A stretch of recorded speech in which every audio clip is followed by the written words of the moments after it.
If you have an expert tugger like we do with Keela, then keep watching this video because we're going to show you how to make the perfect robe. It's stretchy, it's long, and comfortable. And it is also budget friendly, so it is positively awesome. So let's get into it. We have here clothes I don't use it anymore. This is a pajama pant, some scraps, and nightgown.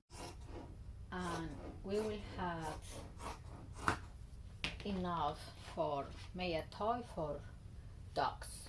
We had one, had 2 legs, and I will cut down the seams.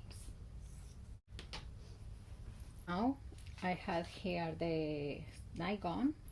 The fabric is like flannel, so it's had a little stretch, and I will just cut below. I would say maybe below the neck to try to use it the more fabric as possible.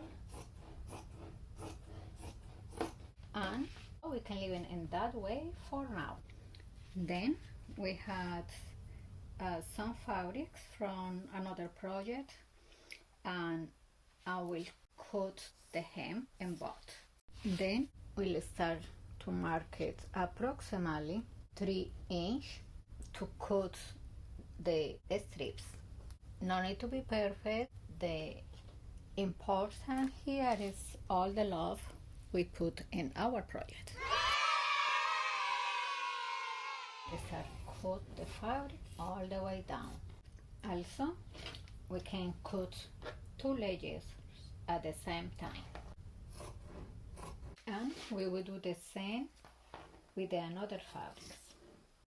I had the red one as a reference.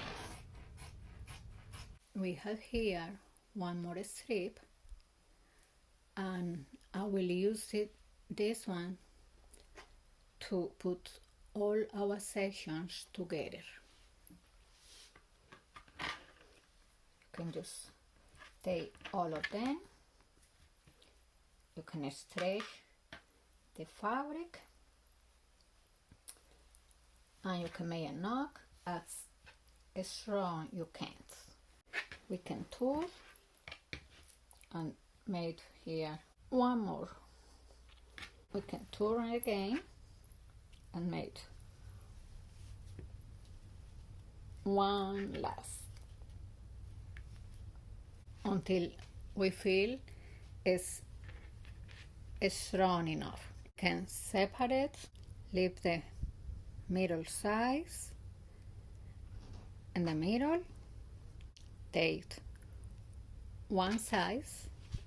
I will start for the left side,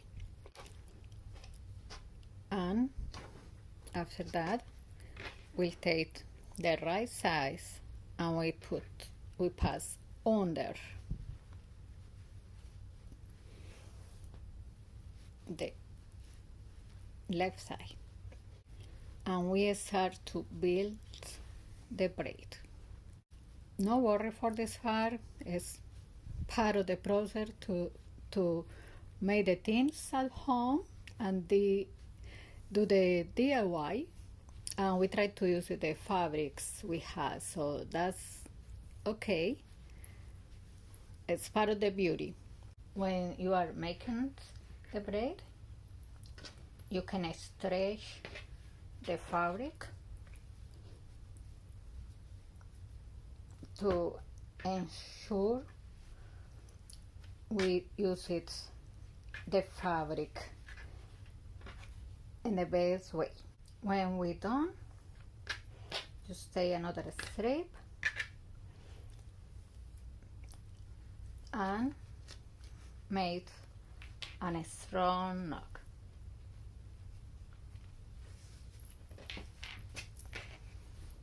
Turn upside down, and one more time, and many times that you feel confident it's strong enough. That one looks so nice. I think so. Our killer, who you listen is barking, she will enjoy. But I will repeat the process with another fabric with the red and blue, and I will add because I want to make it a little more longer. Now we have two pieces and we had two options. We can just attach one against the another and make one long rope, or we can use it the one of the parts to use it in this way. So we can play with the dog and we can take from here and the dog can use it this part. And I think so I like that style better. So let's do it. All right, so we have the two pieces, and now we're going to use the two ends of this one to tie it onto one end of the longer one that we want to use for the dog to pull.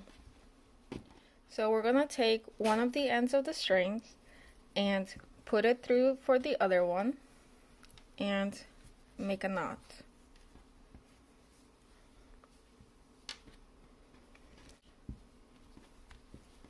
Then using one of the strings from this one,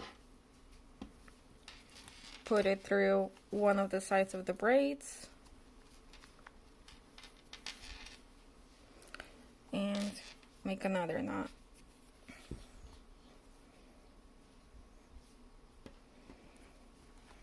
You're gonna keep on doing this until you're out of places to tie the knots. You really just want to secure them both as much as possible together.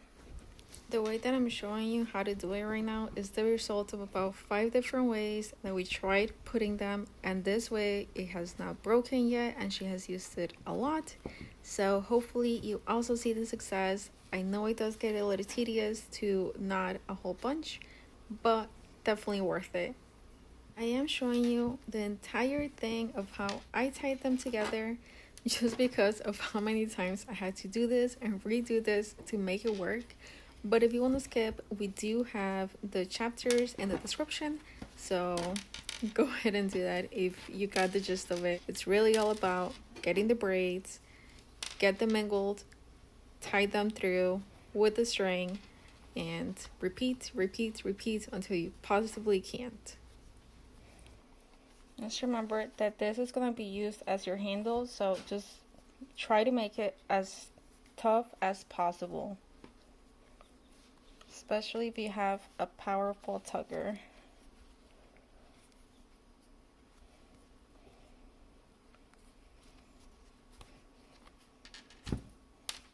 Alright, now using the other end, you're going to just repeat the same process.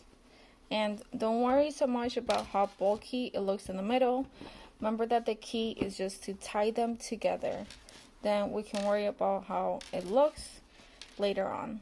And using one of the leftover scraps, then you're really going to just put it through all of the loops of the braid that you can, like so. And if intertwine goes in and out, different braids. As you're doing this, just keep thinking of how happy your puppy is going to be, because it is really heartbreaking to be tugging with it, and then after like 2 or 3, they get sad because your handle is on your hand and they took the toy and the tugging is over. So just keep their happiness and know that you will enjoy this once it's finished, which you're almost done. And once you get to the end, you can knot.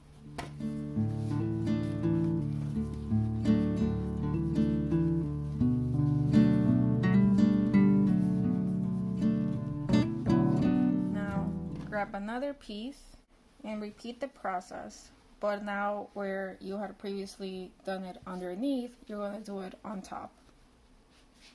The key is to really get as much as you can of both of the top and the bottom portion.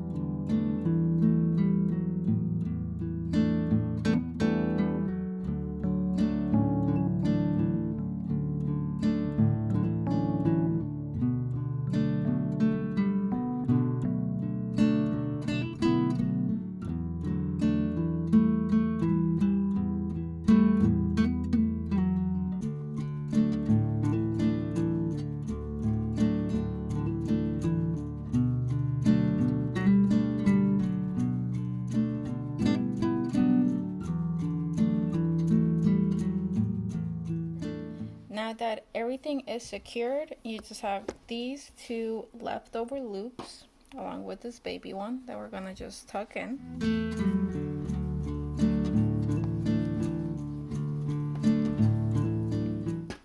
Now we're gonna use our last scrap to cover the connection.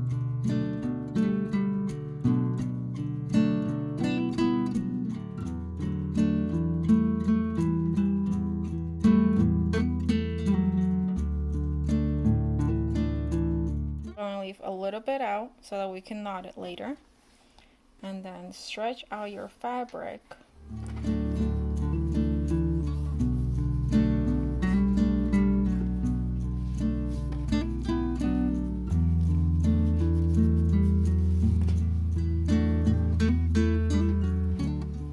And make a knot.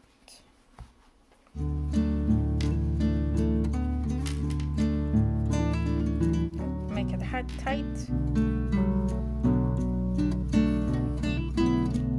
Tighten it again.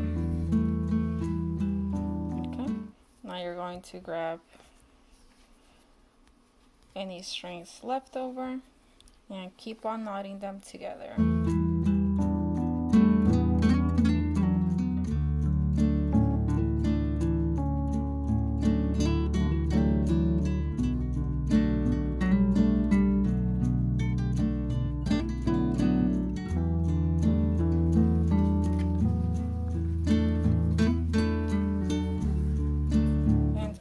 If your dog is not such a hard chewer, you don't have to go through so many knots, but if you really want the ultimate tug toy and you really want to connect it all as much as possible, and leftovers always tucked in, because this is the connection.